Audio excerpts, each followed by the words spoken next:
नमस्कार। बेबाक लाइव में हम आपके सामने हाजिर हैं। 2020 का आज अंतिम दिन है। 31 दिसंबर 2020 बहुत ही यादों के साथ आज जाने वाला है। और आज बेबाक लाइव जो कि 1 साल अपना पूरा कर चुका है, उसका इस साल का ये अंतिम प्रोग्राम है, कार्यक्रम है। और फिर हम नए साल में आपके सामने नए तरीके से, नए ढंग, नए तरीके के कार्यक्रम लेकर उपस्थित होंगे। आज हम चर्चा करेंगे मेरे कि 2020 राजनीति के लिए कैसा रहा, समाज के लिए कैसा रहा। और हमारे साथ जुड़े हैं पटना से भारतीय राष्ट्रीय कांग्रेस कमेटी के प्रवक्ता प्रेमचंद मिश्रा, और उसके साथ वो विधान परिषद में कांग्रेस के सदस्य भी हैं और वो हमारे साथ लाइन पर जुड़े हैं। 2020 का जो वर्ष रहा, इस वर्ष में जो कोरोना काल भी आया, मगर राजनीति होती रही, राजनीति रुकी नहीं बिहार में। तो पिछले साल का जो की राजनीति हुई और आने वाले साल में क्या उथल पुथल होने वाला है और क्या राजनीति होगी, कांग्रेस की क्या भूमिका होगी।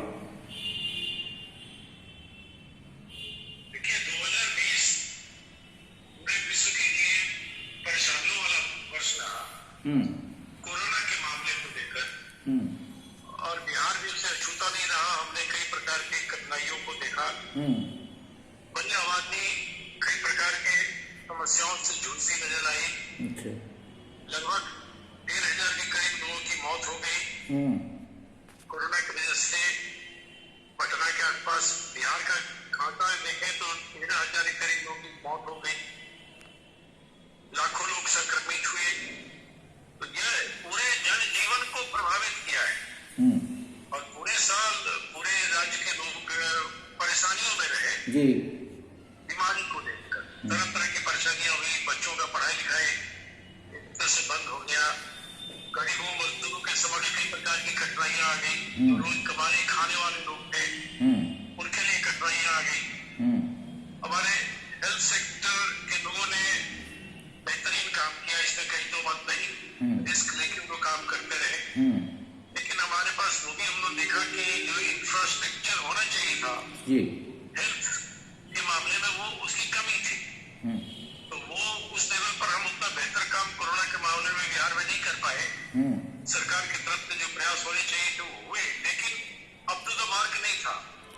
तो एक बड़ी समस्या 2020 में हमने इस चीज को रेखांकित किया है कि कोरोना को लेकर बड़े पैमाने पर लोग परेशान रहे, जनजीवन लोगों का प्रभावित हुआ और बड़ी संख्या में प्रवासी लोग बिहार लौटे। उनके लिए रोजी रोटी की एक समस्या हो गई, तो क्या खाएंगे। तो ये एक बड़ा मुझे ऐसा लगता है कि इस साल की सबसे बड़ी समस्या के रूप में ये रहा। इसके अलावा बिहार में आप देखें तो विधानसभा का चुनाव करा लिया इन लोगों ने। तो विधानसभा का चुनाव भी एक बड़ी घटना हुई कि कोरोना के संक्रमण के दौर में चुनाव संपन्न हुआ। कई प्रकार के लोगों को कठिनाइयां हुई, लेकिन चुनाव हुआ और एक सरकार बनी। लेकिन सरकार की जो गतिविधियां हैं, जो आपस में उनका समन्वय का अभाव दिखता है और कहीं न कहीं गतिरोध है। यह भी 2020 में ही देखने को मिल रहा है कि सरकार में लोग हैं लेकिन आपसी समस्याओं से वो जूझ रहे हैं। ये एक सवाल खड़ा हो रहा है कि सरकार कब तक चलेगी और इसका भविष्य क्या होगा। राष्ट्रीय जनता दल एक बड़ी पार्टी के रूप में उभरी।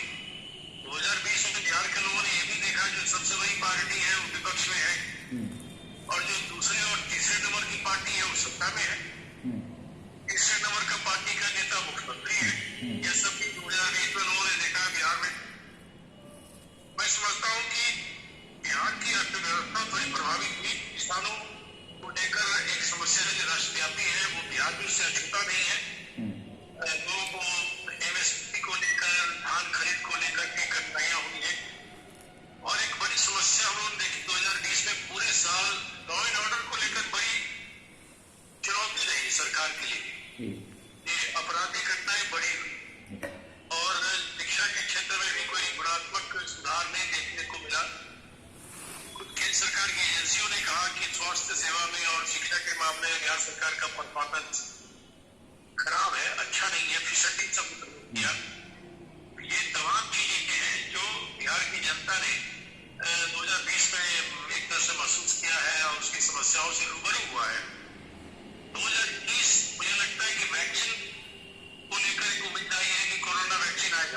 वैक्सीन भी, हाँ जी, हाँ, कोरोना वैक्सीन को लेकर एक उम्मीद है कि वो आएगा और बिहार के लोगों को भी मिलेगा।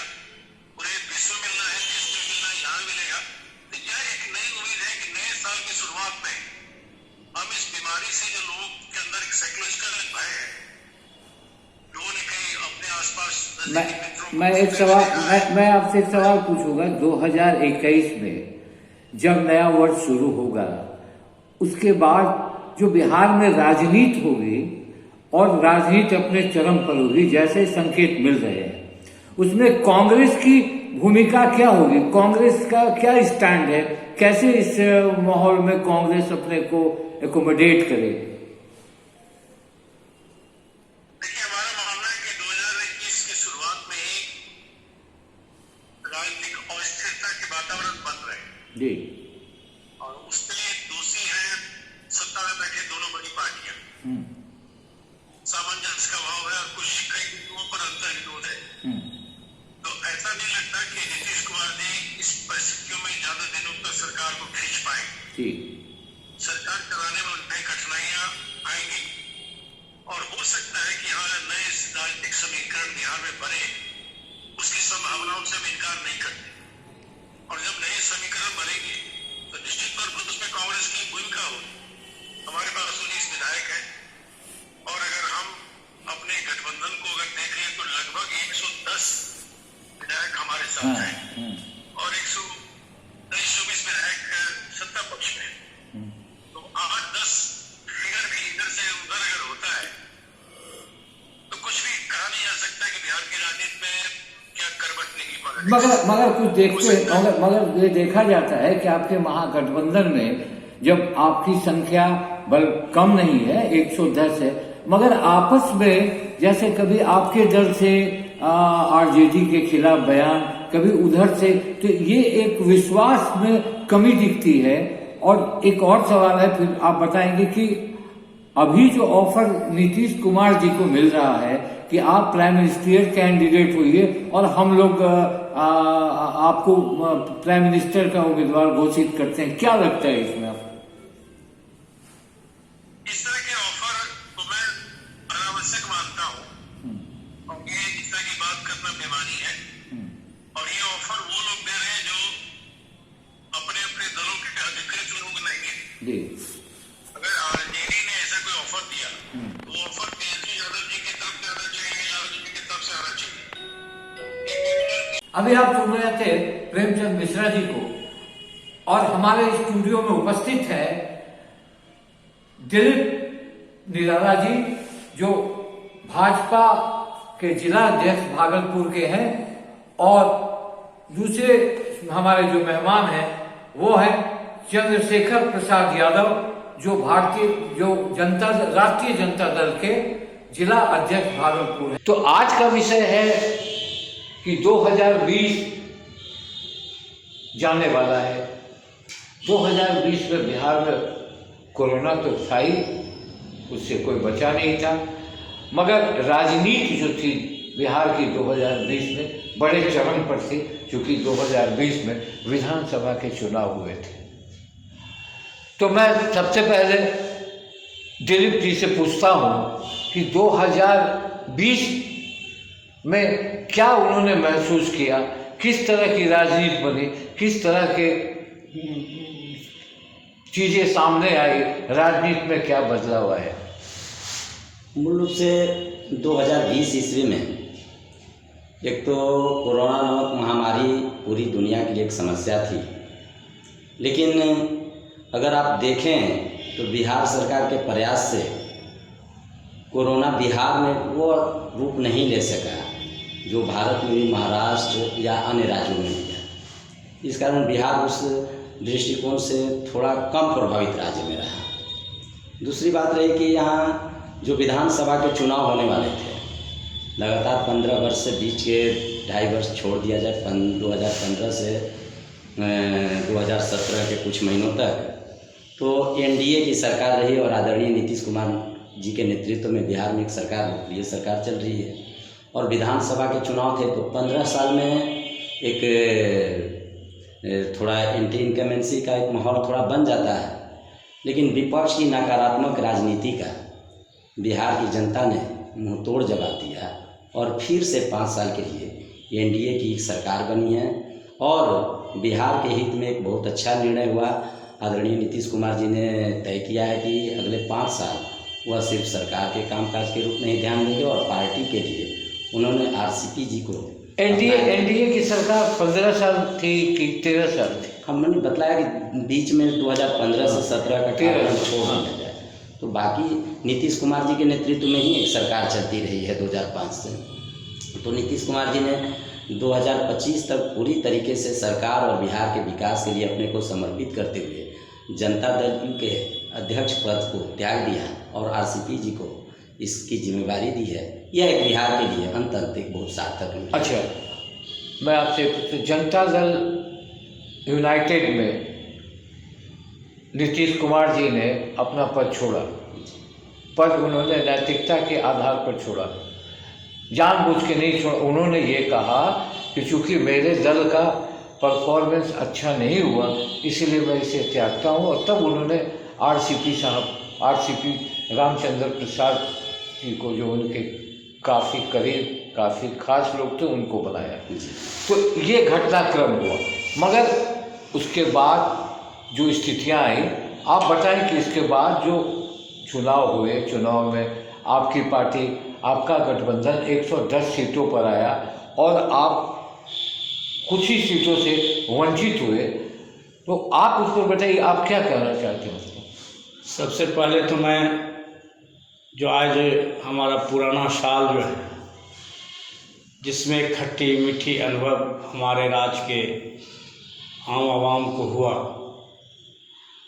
इस दुखदाई साल को हम लोग बिहार के लोगों ने हंसते खेलते बिता दिया। अब पूरे राज्य के आम आवाम के लिए 2021 जो है शुभ आगमन, उन्नति, प्रगति को लेकर बिहार के लिए आवे, इसके लिए मैं ईश्वर से कामना करता हूं कि आने वाला समय बिहार के लिए शुभदायक और लाभदायक हो। विगत दिनों इस राज्य में कोरोना काल हुआ, सबों ने देखा वह कोरोना काल में सरकार की रवैया क्या था। लोग अपने घरों तक आने के लिए ललायित थे, सरकार उनको बॉर्डर पर ही रोकने के लिए ललायित थे। हमारे आदरणीय नेता तेजस्वी यादव जी ने सरकार को कहा कि आपके पास यदि पैसा नहीं है तो हम पैसा देते हैं, चंदा देते हैं। हमारे कई बड़े नेताओं ने, चाहे सांसद हो, विधायक हो, उन लोगों ने चंदा भी दिया भी है। और उन लोगों ने कहा कि हमारे राज्य के जो वो प्रवासी मजदूर हैं, उनको किसी तरह से उनके बाल बच्चा से, परिवार से मिलने के लिए उनको कम से कम अपने राज्य को लाया जाए। अन्य प्रदेशों के मुख्यमंत्री ने मजदूरों को हवाई जहाज़ों से अपने प्रदेश में लाया, लेकिन बिहार सरकार की उदासीनता इतनी थी कि यहाँ के जो मजदूर थे रेलवे लाइन पर चल करके अपने घरों तक आया। यहाँ के लोग इतना दुखदाई थे कि एक बेटी ने अपने पिता को साइकिल पर ढोकर बिहार में लाया। ये सरकार की उदासीनता थी। और उसके बाद आपने बिहार में, हमारे भागलपुर में ही देख लीजिए, जितना राहत सामग्री वितरण का कार्य हमारे लोगों ने किया, राष्ट्रीय जनता दल के लोगों ने किया, हमको नहीं लगता है कि एनडीए परिवार ने उतना वितरण का कार्य, सामग्री वितरण का कार्य किया। उसके बाद जब कोरोना काल में लोग दवा के लिए चिल्ला रहे थे, तो एनडीए को, खास करके नीतीश कुमार जो कुर्सी कुमार जी हैं, उनको लग रहा था कि चुनाव हो जाए, जितना जल्दी हो जाए। राष्ट्रपति चुनाव के बाद हमारे मित्र जो भारतीय जनता पार्टी हैं, वो राष्ट्रपति शासन लगा के पुनः मुझे मुख्यमंत्री बनाएंगे अथवा नहीं बनाएंगे। इसलिए उन्होंने चुनाव पर पूरा उसका फोकस था कि चुनाव हो जाए मेरे कार्यकाल में। मैं रोकता हूँ। जैसा आपने ये कहा कि चुनाव पर पूरा फोकस था, आप चुनाव नहीं चाहते थे, तो फिर आप लोगों ने इस चुनाव का बहिष्कार क्यों नहीं किया? चुनाव चूँकि लोकतंत्र है और ये बहुत बड़ा पर्व होता है, सभी को इस पर्व में अपना सक्रियता दिखाना होता है और इससे हमारे राज्य का जो है भाग्य बदलता है।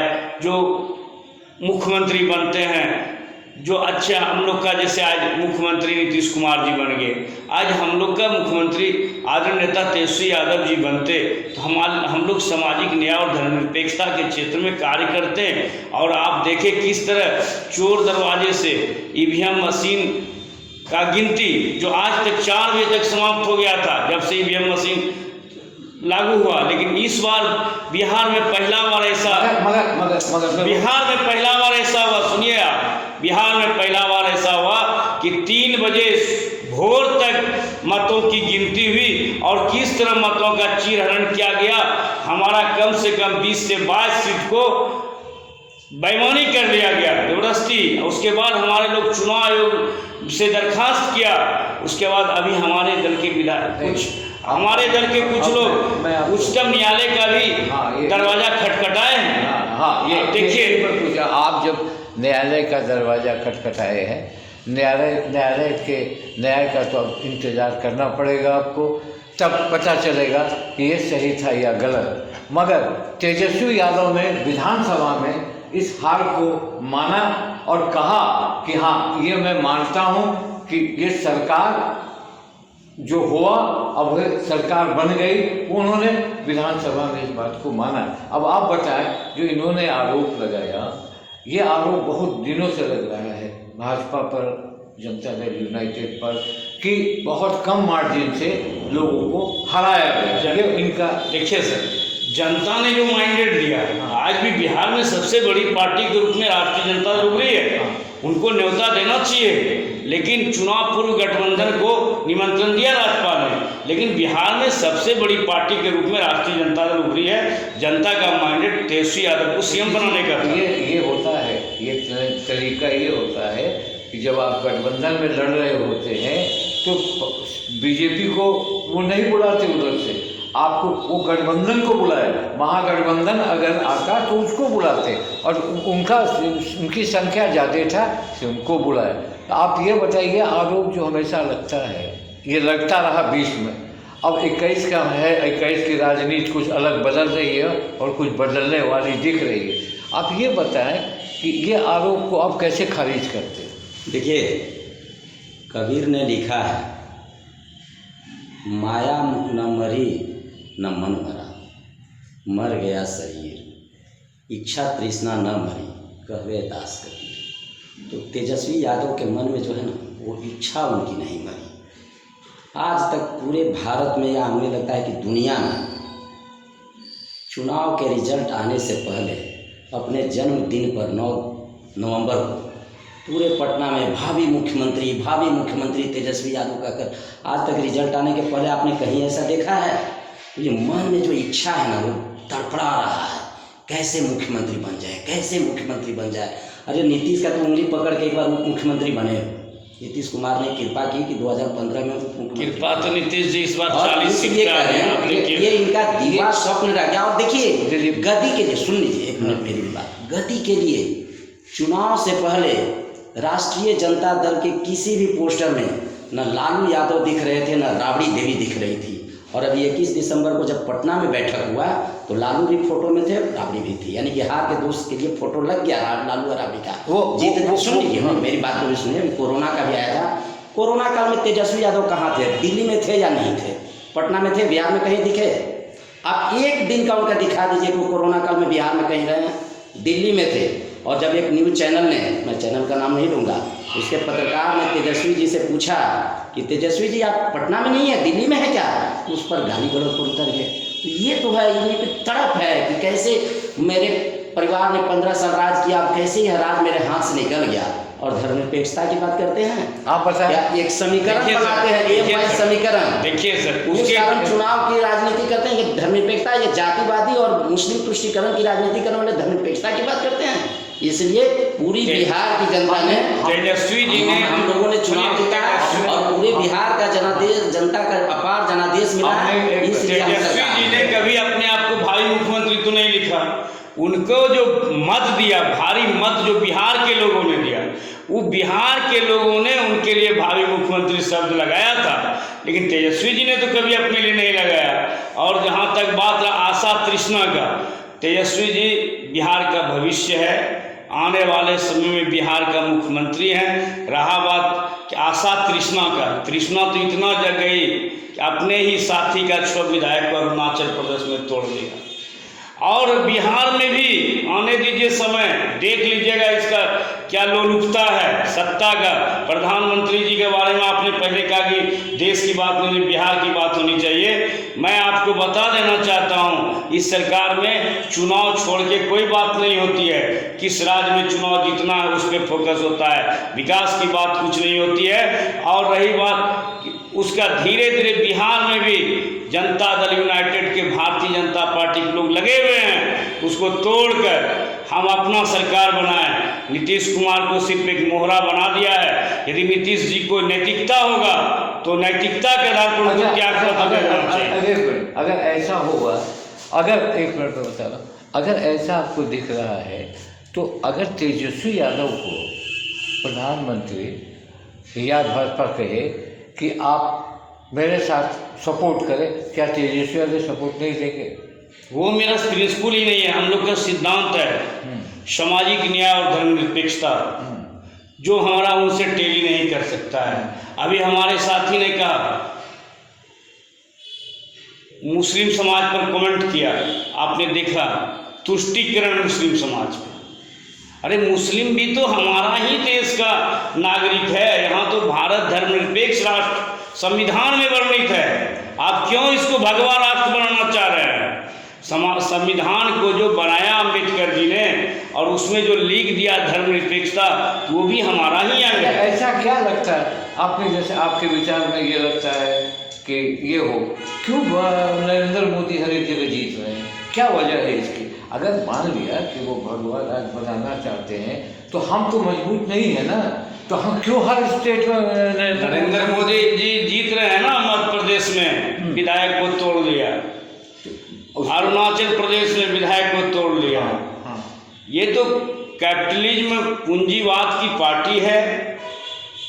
आदमी को पद और पैसे के लोलुपता में तोड़ लेता है और वहाँ सरकार बनाती है। चलिए, ये हुआ। मैं जो सवाल आप लोग से करना, ये तो हम लोगों ने बहुत सुना है कि ऐसे हुआ और वैसे हुआ। हम ये जानना चाहते हैं कि इन्होंने कहा कि तेजस्वी का कम, आपने कहा, ये तो हम लोगों ने जाना और जनता ने भी जाना है और इसको समझा। ये मैं जानना चाहता हूँ कि अब जो साल बीत गया, आने वाले साल में कुछ एक अलग दस्तक दे रहा है पॉलिटिक्स बिहार का। जिस तरह नीतीश कुमार आपके दल से खफा है, यानी भाजपा से, और भाजपा नोटिस नहीं ले रही है, क्योंकि नीतीश कुमार ने सार्वजनिक बयान दिया कि मैं मुख्यमंत्री नहीं बनना चाहता था, मगर मुझे बनाया गया। मैंने उन्हें कहा था कि आपको बनाना है तो आप बना लीजिए, जिस पर सुशील मोदी का कमेंट आया कि हाँ वो नहीं चाहते थे कि वो मुख्यमंत्री बने। मैंने कहा कि आप बनिए, तो मेरी बात उन्होंने मान ली। तो अब क्या लगता है आगे आपका जो एनडीए है, जैसे एनडीए की बहुत सी पार्टियां अलग हो गई, आप केंद्र में देखेंगे, गिनेंगे तो अकाली दल है, फिर अभी आरएलएस की कोई पार्टी है वो हो गई, उसके बाद चिराग पासवान को भी अभी तक ढोल मोल की नीति में रखा गया है। इधर एनडीए में नीतीश कुमार नाराज दिख रहे हैं। तो क्या लगता है आगे आने, बहुत शब्दों में कि क्या लगता है आने वाले 21 में क्या कोई नया परिवर्तन होगा? देखिए, एक तो 2020 के चुनाव पर एक लाइन में मैं अपनी प्रतिक्रिया देना चाहता हूँ। 2020 का जो बिहार विधानसभा का चुनाव हुआ, अगर एक विजेता के रूप में देखेंगे तो मात्र भारतीय जनता पार्टी रही जिसकी सीट बढ़ी है। बाकी चाहे राष्ट्रीय जनता दल हो, चाहे जनता दल यूनाइटेड हो, कांग्रेस हो, हर पार्टियों की सीट घटी है। हम 110 सीट पर लड़े हैं, 74 सीट जीते हैं। राष्ट्रीय जनता दल के पिछले विधानसभा में 2015 में 101 सीट पर लड़ा था और 81 विधायक हुआ करते थे। इस बार राष्ट्रीय जनता दल 144 सीट पर लड़ा है और 75 विधायक हैं। इनके भी सीट 6 घटे हैं और 44 ज़्यादा सीट पर लड़े हैं पिछले चुनाव के बनिस्पत। इसलिए नैतिकता वो किसी के पास नहीं। वो ठीक है, एक चीज़ बता दिया वो ठीक कि है। सीट सभी के घटे हैं। एक भारतीय जनता पार्टी 2020 के चुनाव में विजयी होकर उभरी है। हाँ, हमारा गठबंधन जीता है। रही बात नीतीश जी की नाराज़गी की, तो ऐसा कहीं कोई बात नहीं है कि वो नाराज़ हैं। हाँ, ये श्याम रजक के शगुफा दे रहे थे कि हमारे 17 विधायक जदयू के हमारे संपर्क में हैं। तो कल कोटवार जेल से डांट लगी है उनको। आज के दैनिक जागरण में भी आया है, 33 से 51 नंबर के जो कैदी वहाँ बंद हैं, उन्होंने कहा है कि नीतीश के बारे में मत बोलो। हो सकता है कि नीतीश को हम लोग मुख्यमंत्री बना के फिर तेजस्वी को मुख्यमंत्री बना। उसमें क्या लगता है कि ऐसा नहीं, ऐसा कुछ होने को नहीं है। हिलत डोलत पर गिरत नहीं, ऐसा कुछ नहीं है। नीतीश जी ने जो बात कही है, चूँकि हमने जनादेश उनके चेहरा को आगे रख कर मांगा है, इसलिए सीट कम बेसी की बात ही नहीं थी। बात थी कि एनडीए अगर जीतता है तो नीतीश जी मुख्यमंत्री बनेंगे, इसलिए नीतीश जी मुख्यमंत्री बने। उन्होंने अपने कार्यकर्ताओं के बीच में यह बात कही थी कि चूँकि जदयू की सीटें कम हो गई थी और गठबंधन में भारतीय जनता पार्टी बड़ी पार्टी के रूप में उभरी, तो मेरी इच्छा थी कि भाजपा ही क्या मुख्यमंत्री बने और गठबंधन की सरकार रहेगी एनडीए की। लेकिन भारतीय जनता पार्टी ने कहा कि नहीं, हम आपके चेहरा को आगे रखकर जनता को आश्वासन अच्छा देकर ठीक है, मैं मतदान सवाल किया है, एक सवाल जनमत दिया। जैसे हमारा एक मिनट आपसे मैं करूँगा सर, मेरा गठबंधन आपके साथ है, मान लीजिए ये गठबंधन एनडीए के नाम से जाना जाता है, और अरुणाचल प्रदेश में जी जी आप दोनों चुनाव अकेले लड़ते हैं जी। ठीक है, कोई भी लड़ते। नीतीश कुमार ने जनता दल यूनाइटेड ने दिल्ली में लड़ा, शायद उत्तर प्रदेश में नहीं लड़ा, बंगाल में लड़ेंगे और राज्यों में लड़ रहे हैं। जी जी, अकेले लड़ रहे हैं। मगर हमारा जो समझौता आपके साथ है, हमारा जो दिल आपके साथ मिला हुआ है, अरुणाचल में आपने 6 विधायकों को बिना जरूरी, यानी अगर सरकार बनाने की बात हुई हो, मेरी सरकार में बहुमत है, मगर फिर आपने 6 को क्यों तोड़ दिया? ये सवाल तोड़ने की बात, तोड़ने की बात नहीं है। उन लोगों ने स्वतः वो विधायक शामिल हुए हैं भारतीय जनता पार्टी में, कोई तोड़ने की बात नहीं है। और ऐसा अभी जो बिहार सरकार में जनता दल यूनाइटेड से मंत्री हैं संजय झा जी, ये पहले भारतीय जनता पार्टी से एमएलसी हुआ करते थे और गठबंधन की सरकार थी, एनडीए की सरकार थी, और संजय झा जी जदयू में चले गए थे। तो इसलिए ऐसी कोई बात नहीं है। इसको जो विपक्ष को ताड़ बनाना चाह रहा है, ऐसी कोई बात नहीं है। अब मैं इनसे सवाल करता हूँ, या आप बताएं, थोड़ा सा सुनिए। हम सवाल एक मिनट, हाँ बताइए। आदरणीय लालू प्रसाद जी के बारे में अभी इन्होंने भी कहा, और जदयू के भी प्रवक्ता कुछ बोलते रहते हैं, उनको कैदी शब्द कह करके उपाधि देता है। लालू प्रसाद जी हम लोग की विचारधारा है, और शहीद जगदेव ने कहा था कि पहली पीढ़ी गोली खाओगे, दूसरी पीढ़ी जेल जाओगे और तीसरी पीढ़ी सत्ता में रहोगे। तो मेरा ये दूसरी पीढ़ी आदरणीय लालू प्रसाद जी को जबरन केस में फंसा करके लोगों ने जेल में बंद रखा है, और न्यायपालिका पे भरोसा है, लेकिन उस केस में जितने भी लोग हैं सबका बेल है, लेकिन आदरणीय लालू प्रसाद जी को बेल नहीं होने चाहिए। आपका गठबंधन जो 110 है, जो श्याम रजक ने कहा कि 17 विधायक मेरे कब्जे में हैं, कब्जे में यानी कि मेरे संपर्क में हैं और हम सरकार बनाएंगे, तो फिर जब 17 विधायक उनके साथ हैं तो इसका रिजल्ट कब आएगा? देखिए सर, वो हमारे नेता हैं, आदरणीय श्याम रजक जी हमारे दल के नेता हैं। कल जदयू के भी नेता थे वो, अब ठीक है, वो अभी मेरे दल में है, पहले तो मेरे ही दल में थे वो।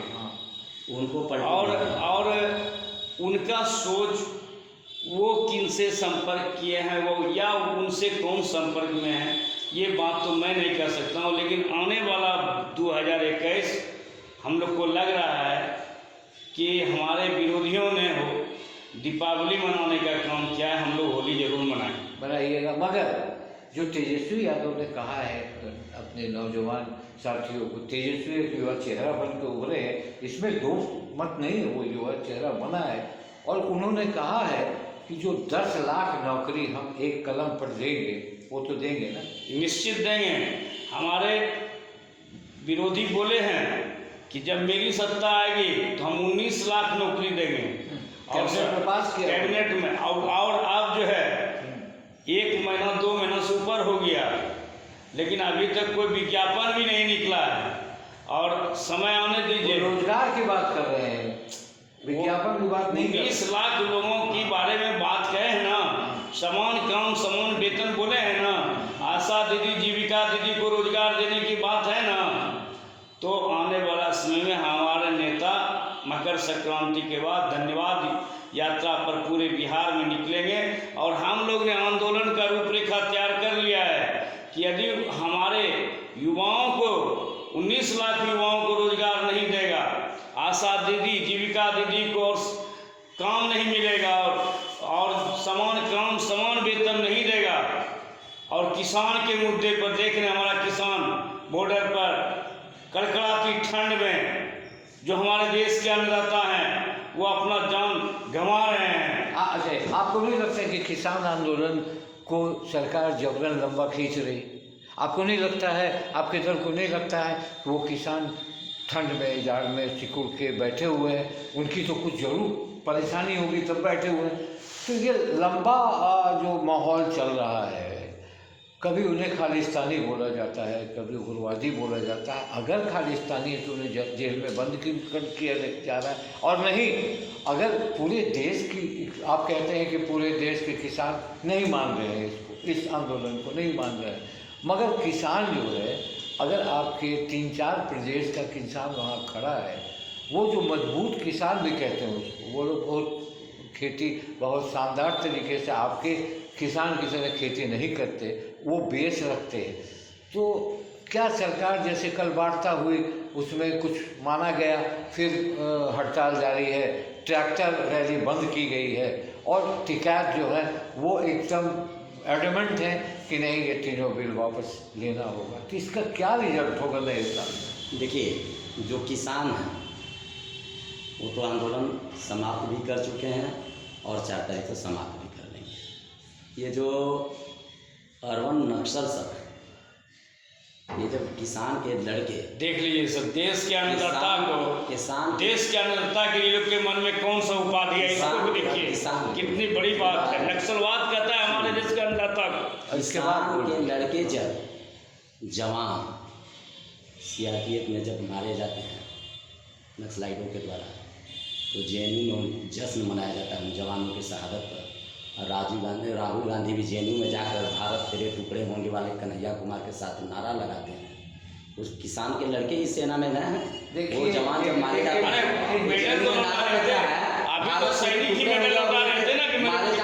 उनके मारे जाने पर JNU में जश्न मनाया जाता है। क्या वो किसान के लड़के उस दिन नहीं मारे जाते हैं?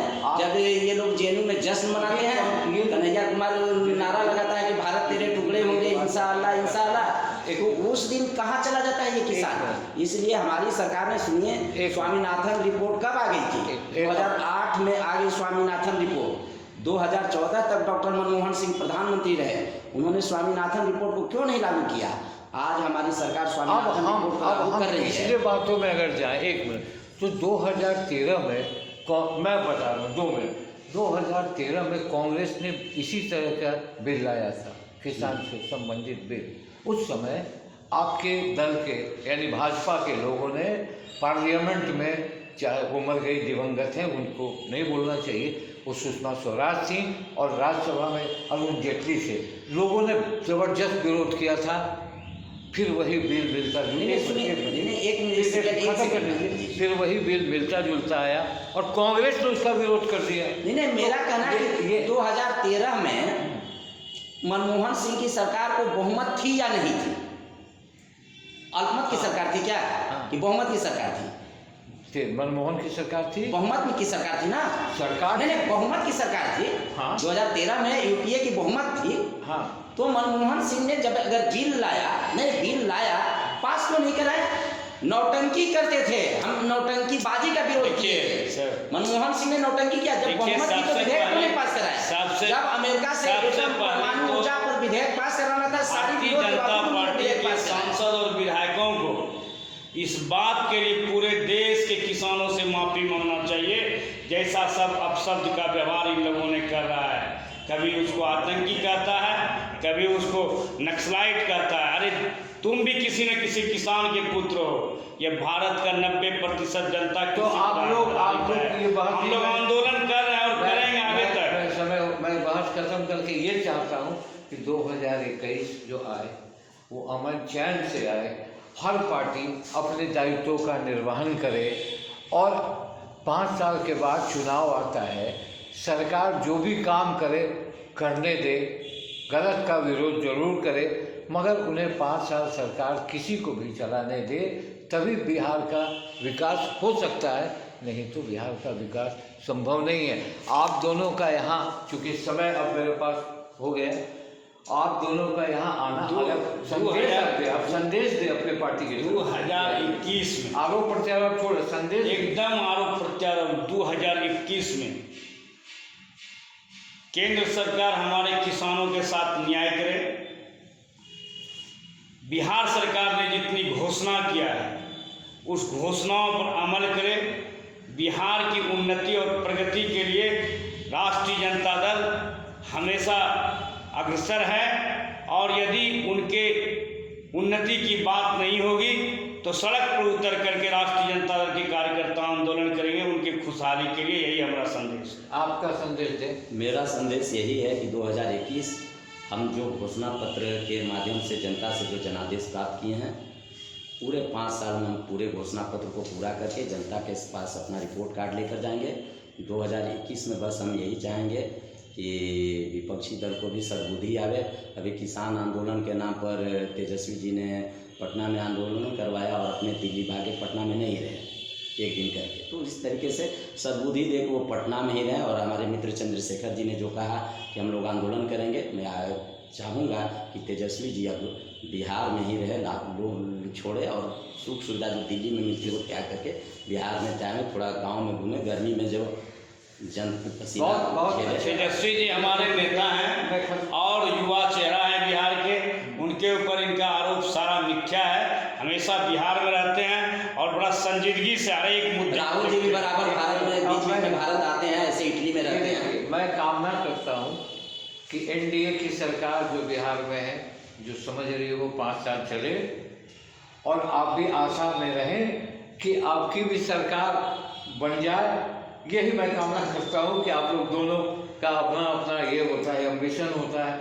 मगर मुझे लगता है कि जिस तरह से एनडीए में तनाव दिख रहा है, जिस तरह से बयानबाजियाँ हो रही हैं, नीतीश कुमार का जो बॉडी लैंग्वेज है वो भी उनको दुखी दिखा रहा है और भाजपा के शीर्ष नेतृत्व के लोग नीतीश कुमार के बयान पर कुछ नहीं बोल रहे हैं।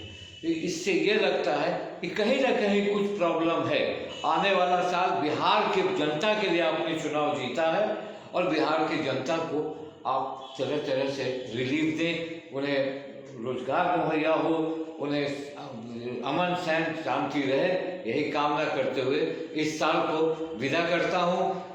बेबाक लाइव का ये साल का ये अंतिम कार्यक्रम था और मैं आप लोगों से निवेदन करता हूँ कि जब हम नए साल में आएंगे तो एक ऊर्जावान भूमिका में होंगे और आपको तरह तरह के कार्यक्रमों से अवगत कराएंगे और बताएंगे, दिखाएंगे। और आप दोनों के इसी के साथ आप मेरे स्टूडियो में आए, बहुत धन्यवाद।